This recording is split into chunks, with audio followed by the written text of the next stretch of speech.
Olá! Olá! Sejam bem-vindes ao canal Pátria Amada Criminal. Um canal muito legal. Nós somos o podcast Pátria Amada Criminal. Nós falamos de true crime, coisas obscuras e trevosas, sempre com uma pitada de humor ácido, uma militância, um feminismo, uma fofoca, porque a gente gosta dessas coisas também.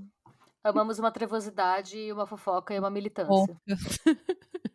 E hoje sou eu que vou contar uma história para vocês.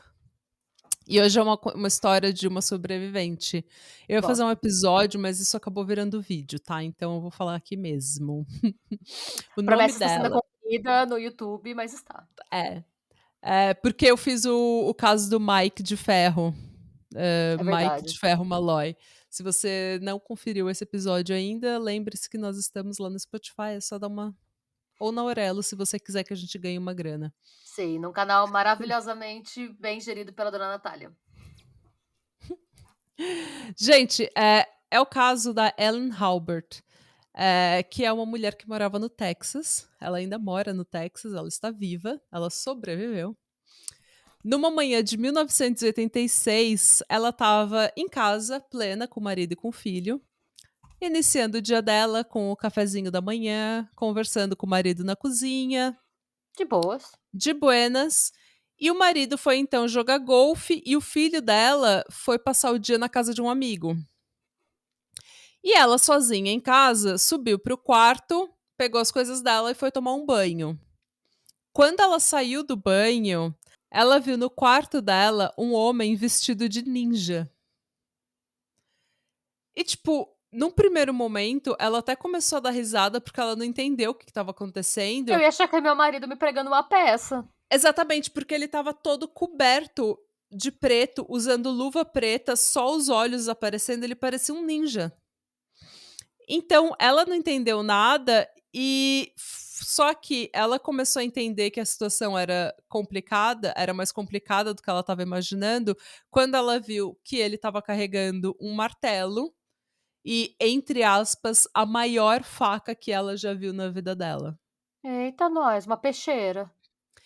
Não, uma peixeira, tipo, tamanho gigante.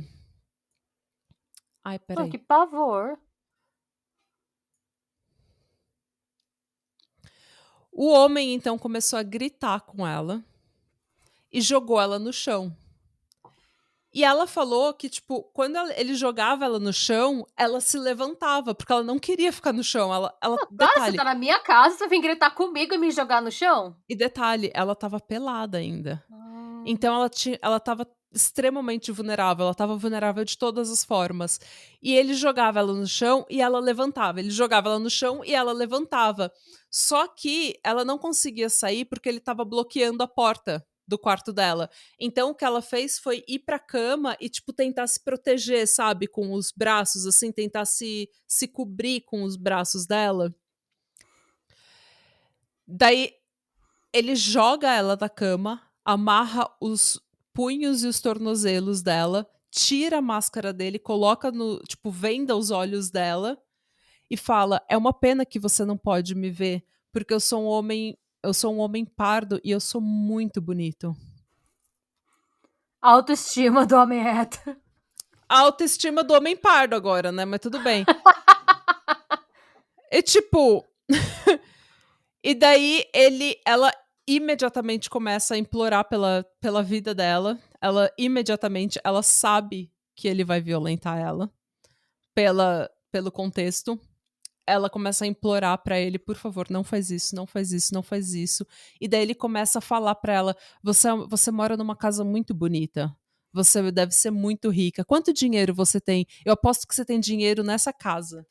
E ela começa a falar: "Moço, pelo amor de Deus, eu sou uma mãe de família, pega tudo que você quiser, pega todo o dinheiro, eu te dou tudo que eu tenho. Eu vou no caixa eletrônico com você, eu limpo a minha conta agora, pelo amor de Deus." E daí ele pega e fala pra ela: eu tô aqui desde ontem à noite." Eu tô Eita! desde ontem à noite escondido no seu sótão. Então eu Mano, ouvi tudo o que vocês falaram ontem e hoje. Eu sei que seu marido não tá aqui, eu sei que seu filho não tá aqui, eu sei que eles não vão voltar até muito tarde hoje. esse é tipo o meu pior pesadelo. É o meu pior pesadelo, é gente que entra dentro da minha casa, gente, é o meu pior pesadelo. Sério, eu tenho o pior trauma disso. Eu tenho assim, não é nem trauma, eu tenho o pior medo disso. Super paranoica sobre isso. E ele falou que ele estava se escondendo no sótão desde a noite anterior e que ele sabia que ninguém ia voltar até tarde. Então que ela ia ficar sozinha o dia inteiro. Ele então abre as pernas dela e violenta ela. Hum. Depois disso, ele vai tomar banho. E quando ele volta, tipo, ela falou que quando ele estava tomando banho, ela falou. Porque ele amarrou de volta os braços, os punhos e os tornozelos dela. E daí ele foi tomar banho. E ela falou que quando ele foi tomar banho, ela ficou na cama pensando assim: Meu, como que eu vou sair dessa situação? Porque, como ele tinha amarrado ela de novo, ela ia ter que ir pulando escada abaixo. E ou ela ia cair e se machucar, ou ele ia ouvir e ele ia pegar ela antes dela conseguir achar um vizinho. E nisso tudo ela tá pelada. Ela, sabe, acabou de sofrer a pior violência que ela já tinha sofrido na vida dela. Então ela falou: é melhor eu ficar aqui, porque eu vou tentar fugir e ele vai me Claro. matar. Então eu vou ficar aqui e fingir que tá tudo bem. Então, quando ele volta do chuveiro, ele faz ela assinar um cheque endereçado a ele. O deboche não acaba, O né. deboche não acaba, porque ele estava com raiva dela porque ela era rica. E ele faz ela assinar um cheque endereçado pra ele, ele fala pra ela: "O meu nome é Troy Eugene Wigley, e você tem que fazer um cheque pra mim". Sabe qual que era o valor do cheque? Hum. $600. Ele fez isso com ela por causa de $600. Tipo, mano, a vida dela não vale absolutamente nada pra ele. Ela se ofereceu pra dar tudo pra ele não cometer nenhum tipo de violência contra ela, E e ele ele pediu ele $600. pediu $600. Ele então arrasta ela para o banheiro, faz ela se ajoelhar, coloca a cabeça dela contra o chão, pra ela ficar na posição fetal, mas tipo com a bunda pra cima. E ela falou que foi nisso que ela sentiu a pior dor, tipo a dor mais forte que ela já sentiu na vida, do lado da cabeça dela. Ele golpeou ela entre 8 e 10 vezes. Não satisfeito, ele esfaqueou ela 4 vezes, 2 vezes no pescoço, uma no peito e mano, ele tentou esfaquear o crânio dela. Só que ele não teve força suficiente, então ele começou a martelar a faca no crânio dela. E ele não conseguiu terminar o trabalho, então o que ele fez foi tentar tirar a faca, só que nessa hora a faca já estava tão funda que a faca entalou. Então ele pegou e pisou no pescoço dela e Hum. começou a chacoalhar a faca para a faca sair. E ela não morreu. Ela tá viva durante esse tempo inteiro. As definições de overkill foram atualizadas com esse caso. Ele então sai e ela ficou pensando assim, ela falou: "Mano, ele quer me matar. Então eu preciso simplesmente me fingir de morta". E daí ele volta pro banheiro, dá uma outra golpeada na cabeça dela, porque ele viu que ela não estava morta, e nessa hora ela fala: "Eu simplesmente me fingi de morta". Que eu falei: "Eu preciso morrer, pra ele não vai parar enquanto eu não Enquanto eu não morrer". morrer. Daí ele desamarra as mãos dela e começa a tentar tirar os anéis que ela tem no dedo. E o anel entala. E ela começa: "Mano, se ele começar a serrar meu dedo, ele vai saber que eu não tô morta, porque eu vou começar a gritar. E ela começa a rezar nessa hora: pelo amor de Deus, me ajuda, esse anel tem que sair". Finalmente os anéis saem. E ele vaza. Ele pega os anéis e vaza. Nisso, ela começa a pensar, ela tá morrendo de medo de que ele vá voltar. Ela não sabe se ele saiu da casa ou se ele só saiu do quarto, do banheiro. Ela não sabe onde ele tá e ela fica parada um tempo, mas depois ela pensa: "Mano, eu tô perdendo muito sangue. Então, se eu não começar a me mexer e tentar sair daqui, eu vou morrer de qualquer forma. Então, foda-se, eu vou só tentar fazer alguma coisa pra me salvar". Ela se arrasta. Detalhe, ele tinha esfaqueado a clavícula dela, sabe, tipo, o peito dela pela clavícula, quase atingiu o pulmão dela. E, mano, ela se arrasta até a escada, daí ela se arrasta, ela desliza escada abaixo, toda ferrada, se deslizando. Ela pega o telefone, nessa época é 1986, então ela só tinha um telefone de linha que ficava na sala. Ela disca, tipo, meio que pela, sabe, pura memória, ela disca o número do pai dela, dos pais dela, que por sorte moram a 5 minutos de distância. E ela meio que apaga. Ela só acorda de novo com o pai dela dando um grito quando ele entra na sala, porque ele viu a filha Imagina a dele no cena. pior estado. Ela estava inteira ensanguentada. Quando os paramédicos voltam, não, quando os paramédicos chegam, ela só consegue ter força suficiente para falar. O nome dele era Troy Eugene Wigley. E ela apaga. E ela fala que o paramédico falou pro pai dela que ele achava muito difícil ela sobreviver. E ela não teve mais força para falar mais nada, mas ela falou que naquela hora ela falou: "Pode apostar que eu vou". Ela pensou Fiquei assim: até "Pode arrepiada. apostar que eu vou". E ela estava com tanto ódio desse homem que ela sobreviveu. Ela levou 600 pontos. Ela fez diversas cirurgias de reconstrução do crânio.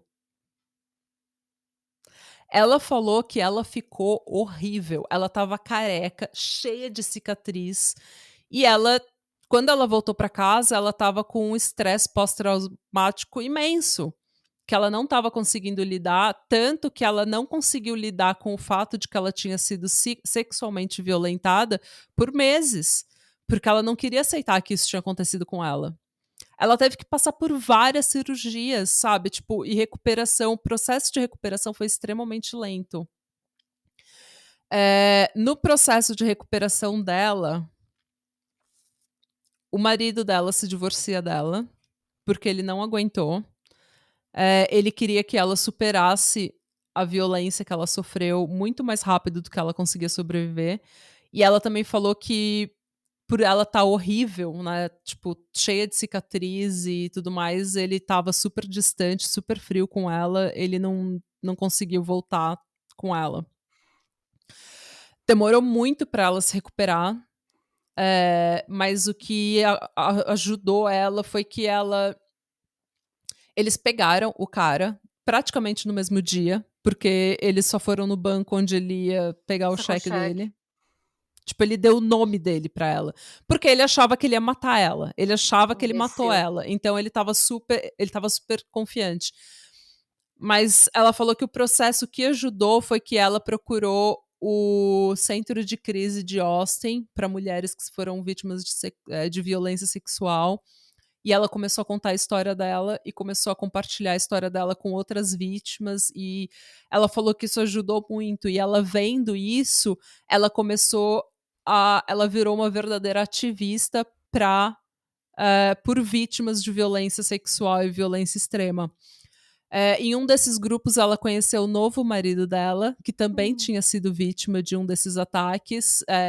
Não tem informação de o que aconteceu com ele, mas ele tinha sido uma vítima de ataque de violência. E eles ainda estão juntos. Ele ajuda ela em tudo, eles estão super felizes. Ele sabia o que ela estava passando, então foi uma recuperação, conjunta. E ela virou, em 1991, ela foi apontada para o conselho, deixa eu só pegar o nome, espera aí. Uhum. Ela virou a primeira vítima a ser apontada para o Conselho de Justiça Criminal no Texas, que é um conselho que supervisiona o sistema de justiça criminal, as prisões do Texas e os escritórios de liberdade condicional, porque daí você tem que ficar indo, né, falar com o seu oficial, com o seu policial responsável pelo seu caso e tal. Esse conselho supervisiona tudo. Ela também criou um treinamento de sensibilidade com vítimas, que é um treinamento Hum. dado a policiais para que eles consigam apoiar a vítima e buscar justiça para a vítima sem retraumatizar a vítima, porque muitas vítimas têm problema. A gente já falou disso no podcast, no episódio sobre a Holly Dunn, que muitos policiais eles querem dar ajuda, mas eles não sabem que língua que eles podem usar, eles não sabem como que eles podem interrogar a vítima. O centro é uma delegacia de polícia onde todo mundo está vendo a pessoa entrar e sair, então é uma coisa que pode retraumatizar a vítima. E ela dá treinamento para policiais sobre sensibilidade com vítimas. Ela também criou ela criou vários conselhos e painéis que advocam pelas vítimas e que ajudam os departamentos de polícia a lidarem com esse tipo de crime. E ela também virou mediadora de vítimas que queiram conhecer, que queiram confrontar os seus abusadores. Uou. Então, tem alguns programas nos Estados Unidos que se você é vítima de uma violência sexual, por exemplo, ou de qualquer tipo de violência, e eles pegam o criminoso que fez isso com você, você pode ir até a cadeia conversar com ele e falar pra ele o que ele fez com você, e ele vai explicar pra você às vezes por que ele fez aquilo e pedir desculpas. E para algumas vítimas isso ajuda no processo de recuperação. Cada vítima é diferente, né? Então algumas vítimas querem esse tipo de coisa. Ela mesmo queria fazer isso com o Troy, mas ele nunca mostrou nenhum remorso ou reconheceu que ele era culpado. Então, uma visita dessa para ela não ia significar nada, porque ele nunca tinha nem sequer Não, falado pelo que ele era contrário, né. culpado. É, não. Então, mas ela falou que testemunhar no julgamento dele ajudou, falar com outras vítimas ajudou, enfrentar ele ajudou, então ela queria se tornar mediadora para que ela pudesse ajudar outras vítimas a encontrar a cura através dessa confrontação com seus abusadores. E ela também depois no Congresso americano, porque tem uma lei que foi aprovada pelo Bill Clinton no governo dele, que era uma lei que permitia policiais e a promotoria serem extremamente duros com criminosos, tanto que os policiais, tanto que adolescentes de 14 anos podiam ser julgados e sentenciados como adultos. Tipo, Eita. era uma lei que, assim, fez tudo muito severo, sabe? Tipo, e ela foi muito crítica dessa lei, porque ela falou: vocês estão investindo todo esse dinheiro, fazendo todo esse fuá, depois que o crime já aconteceu. Só que assim, o menino que, tipo, o fato de ele ter uma pena extremamente dura não muda o fato de que aquilo aconteceu comigo. Eu já levei 600 pontos no meu corpo. Eu já fiz várias cirurgias. Eu já perdi minha família. Eu já perdi meu senso de segurança, meu senso de self, sabe? Meu senso de ser eu mesma. Então, tudo isso já aconteceu comigo. Agora que ele tem uma pena muito dura, não vai mudar o que aconteceu comigo. A gente tem que investir dinheiro na prevenção de crimes, porque a gente tem estudo atrás de estudo que comprova que crianças e adolescentes que ou não que ficam ociosos, que ficam vulneráveis à atividade de gangue, que têm exposição à violência, que têm trauma, que não têm educação, não têm oportunidade, vão cometer crimes. Então, por que a gente não está investindo também em programas depois da escola, programa social, programa de saúde mental, programa de esporte e tudo mais. E ela fala que o adolescente que fez isso comigo, porque o Troy tinha 18 anos de idade quando ele fez isso com ela. Ela fala: "O adolescente que fez isso comigo não nasceu um estuprador, ele não nasceu um assassino. Ele se tornou dessa forma, então a gente precisa saber o que está acontecendo com os jovens antes deles se De acontecer o tornarem, que crime. é para evitar que alguém passe pelo que eu passei, porque depois que alguém passa pelo que eu passei, o fato dele estar 20 ou 25 ou 30 anos na cadeia não muda. O que ele tirou de mim, ele já tirou de mim". E ela continua nos últimos 20 anos, ela tem trabalhado com um grupo que chama Bridges to Life, que trabalha com ajudar vítimas e recuperar abusadores e criminosos. E é isso, gente. Essa é a história de sobrevivência da Ellen Halbert, que é uma puta de uma badass, mulherão da porra, do Sim. caralho mesmo, que assim, o paramédico fala: "Ela provavelmente não vai sobreviver", e ela fala: "Pode apostar que eu vou". Ela ela fez uma promessa, eu acho essa Sim. história muito Uau. inspiradora. Ah, não, é muito inspirador mesmo, porque, mano, não é qualquer pessoa que consegue passar pelo que ela passou e, tipo, usar isso a favor dela pra construir uma carreira, né, que foi o que ela fez. Sim, ela ajudou milhares de vítimas depois que isso aconteceu com ela. Ela se tornou uma ativista política, depois no Congresso, ela fez de tudo o que ela conseguiu fazer para tornar a vida de outras vítimas melhores e recuperar pessoas que tinham cometido esse tipo de crime e tentar pelo menos evitar que isso acontecesse com outras pessoas, né. O que é uma coisa que quando um crime acontece com você, você tem 0% de obrigação de fazer o que ela fez. De tentar recuperar os criminosos, de tentar, Ajudar as falar vítimas. ajudar outras vítimas, você tem 0% de obrigação de fazer isso. Mas ela encontrou a cura dela, foi fazer isso e ela ajudou tanta gente no processo, sabe.